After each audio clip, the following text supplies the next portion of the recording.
Berpikir dikotomis atau berpikir dalam pola either or. Berpikir dikotomis atau berpikir dalam pola either or sudah menjadi bagian hakiki dari kedirian kita sebagai manusia.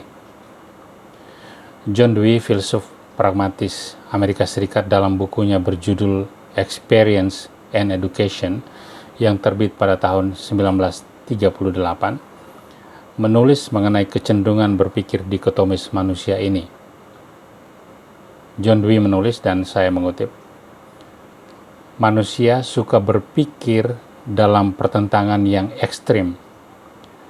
Manusia cenderung merumuskan keyakinannya berdasarkan filsafat either or yang tidak mengakui kemungkinan di antara keduanya." Dalam konteks pendidikan, kekhawatiran John Dewey ini dapat kita mengerti. Pendidikan tradisional yang menekankan transfer of knowledge dari orang dewasa, dalam hal ini guru, kepada kaum muda atau peserta didik berdasarkan isi pengetahuan dan metode yang sudah baku, ditambah dengan penegakan disiplin, itu dianggap sebagai proses pendidikan yang paling tepat. Ini dalam konteks pendidikan tradisional.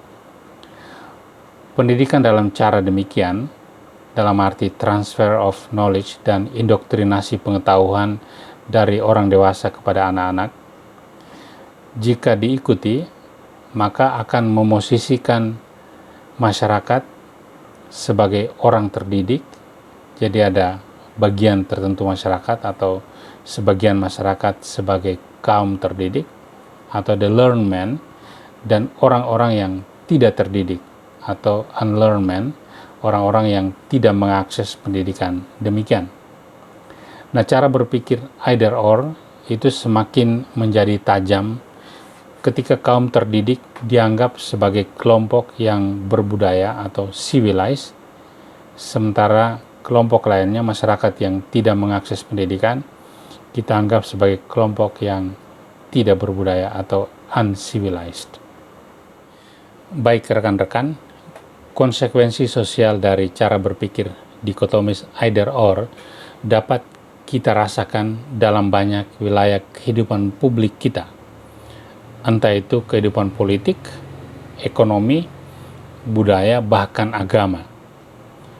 Nah, jika dicari penyebab terdalamnya mengapa kita berpikir secara dikotomis either or, kita bisa mengatakan bahwa itulah kecenderungan paling alamiah dari eksistensi kita sebagai manusia.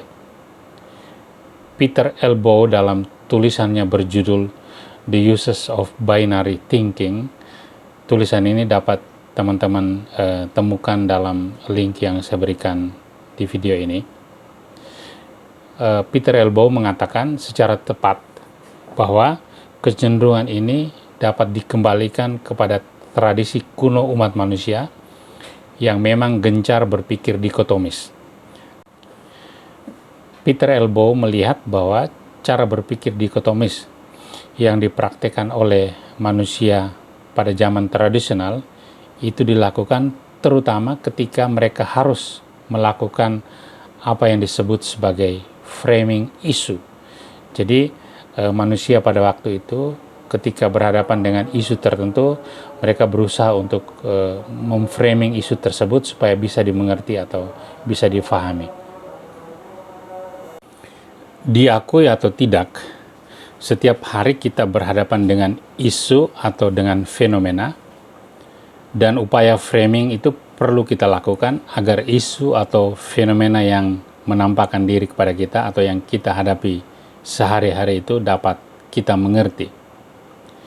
Demikianlah masyarakat di zaman kuno memang cenderung berpikir dikotomis, semisalnya mereka berpikir atau mengkategorikan matahari dan bulan, kemudian nalar dan nafsu, kemudian terang dan gelap, hitam dan putih, dan sebagainya. Inilah contoh-contoh sederhana dari cara berpikir dikotomis. Alasannya tampaknya sederhana tetapi menarik. Pertama, berbagai isu yang dihadapi itu memang harus dimengerti. Membiarkan suatu isu atau fenomena beranjak pergi tanpa upaya untuk memahaminya atau tanpa upaya untuk mengertinya, itu seakan-akan membiarkan semacam lubang hitam tak terpahaminya sesuatu dalam kesadaran manusia. Dan bagi manusia, lubang hitam atau wilayah yang tak bisa dipahami ini ingin dihindari oleh manusia atau oleh kesadaran manusia. Kedua, cara berpikir dikotomis either or memang tampak simplistik, tetapi cara berpikir demikian itu telah menjadi dasar yang kokoh atau foundational bagi pembentukan pengetahuan manusia. Perannya yang sangat sentral dalam cara berpikir manusia ini yang pada akhirnya membentuk struktur kesadaran kita sebagai manusia. Berpikir dikotomis telah menjadi model dasar bagi apa yang di kemudian hari kita kenal dengan strukturalisme dalam ilmu sosial dan juga dalam filsafat. Ketiga, berpikir dikotomis either or mendahului pengalaman dan mendahulukan atau memprioritaskan proposisi di atas pengalaman real perjumpaan. Meskipun memang harus diakui bahwa cara berpikir demikian tidak sama sekali meninggalkan pengalaman. Pengalaman terkadang diandaikan, terutama pengalaman-pengalaman yang mengafirmasi cara berpikir dikotomis. Mengelompoknya manusia atau kelompok orang dalam suku atau dalam ras yang sama dapat dilihat sebagai pengalaman formatif yang mengafirmasi cara berpikir dikotomis either or.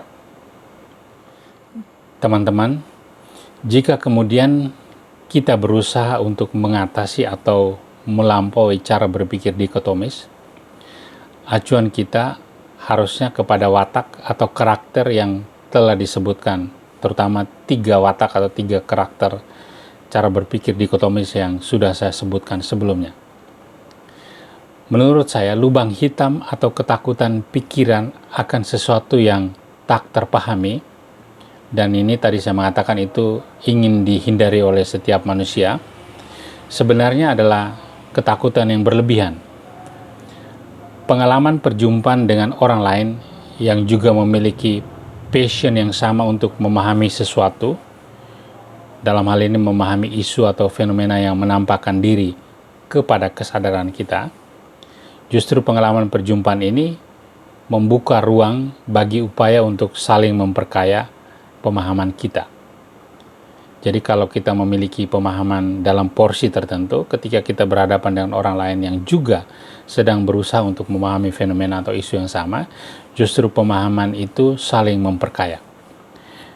Memang cara berpikir dualistis atau dikotomis either or telah membentuk struktur atau cara berpikir kita. Tetapi itu tidak berarti bahwa hal ini tidak mungkin atau hal ini mustahil didekonstruksi.